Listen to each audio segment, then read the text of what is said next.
We begin episode 7 with a dream. Our characters' deepest wishes, most secret desires, and fears all have the potential to come true. Be careful what you wish for.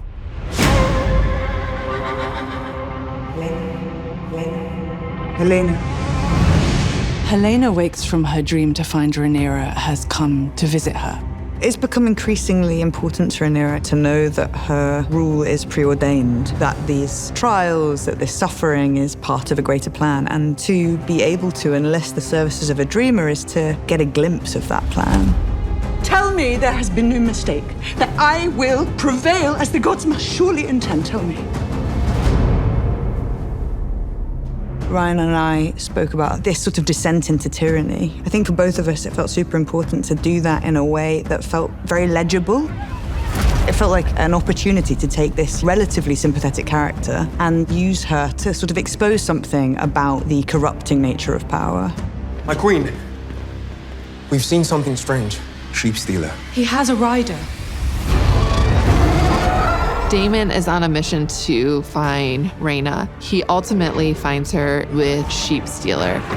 We see him have to deal with the idea of becoming a father and juggling a lot of different human elements, which perhaps isn't his sort of strong point. I should have done better, Rhaenyra. Rhaenyra's had a humbling time. At this point, she trusts no one, she trusts nothing. It doesn't quite seep in what he's trying to connect with her from, and she's just constantly like, betrayal is in this. Out of nowhere comes Rhaenyra and Adam. You lie! Now Daemon is stuck in this really sticky position in which he has to convince both of these women that he was ultimately trying to do what was best for both of them, even though they both feel like they were wronged. She was Sheep Stealer's rider all this time. You knew. Rhaenyra has sought throughout the season to give Jace's death meaning, and part of that process was to create an evil enemy of his murderer. To discover that Rhaenyra is responsible and that the whole event was accidental threatens to rob his death of meaning, which in turn threatens total chaos. People think the Dragon Riders are in full control. But when it gets really ugly, the dragons have a mind of their own, and they're the ones in control. Which adds another element of danger for everybody.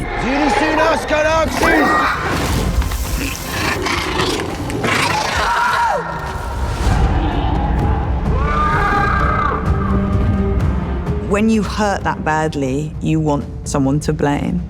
Daemon fails to be the right target. Daemon has betrayed her, but Rhaenyra also senses that Mysaria has been manipulating her for her own good as well. In this moment, all the tension boils over, and finally, they consummate their relationship.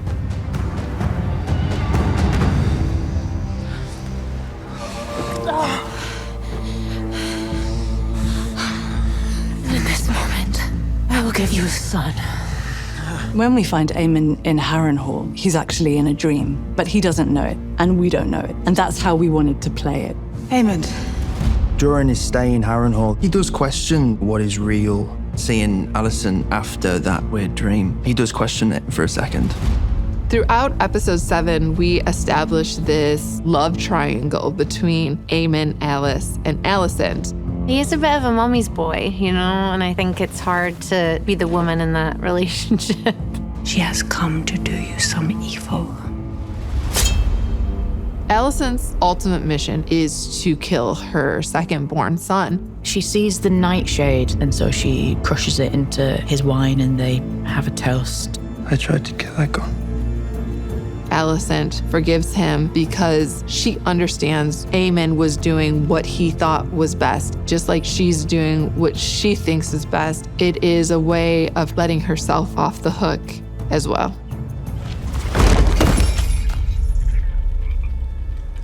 Idiot.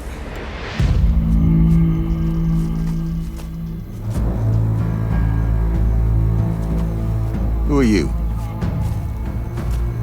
What's your errand? Corlys is captured by Ormund's men, and as proof that they have Corlys, they cut his finger off. I was like, why don't you just take his ring? But no, they cut his finger off and they send it to his son. Shocking. Shocking behavior. Capturing Corlys is obviously a massive coup for Ormund. I think he knows that it's not going to win the war, yet it kind of contributes to the whole of Ormund's strategy. It's about status and power, and Ormund, he's a puppeteer. He plays with his enemies. My whisperers tell me that Aemond Targaryen struck you. Ormund learns of my beating and sees that as an in, which is absolutely correct. Lord of the Tides. You see how brilliant a mind he is, and I hope that you might believe in Ormund's potential and his power. Lord Mutun of Maidenpool, he's dispatched an army. They're marching in haste. Since Aegon left the Red Keep, he has had very little agency over his own path, his own future. And at this point, enough is enough. You'd best be on the move. Preserve your own skins. But I shall run no more. If you do not run, Your Grace, you will die. Then I'll die and be buried as a king. I think it's really sad. The finish line is just over there, and this guy is willingly going, no, I'm going to stay and face my destiny. We claim this land for Rhaenyra. You will throw down your arms and make ready to swear your fealty.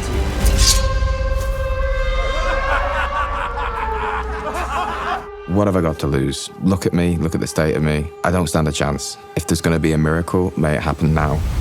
I am Aegon Targaryen, dreadful in vengeance, righteous and glorious! Sunfire coming back is a miracle. Aegon transcends into this kind of phoenix moment.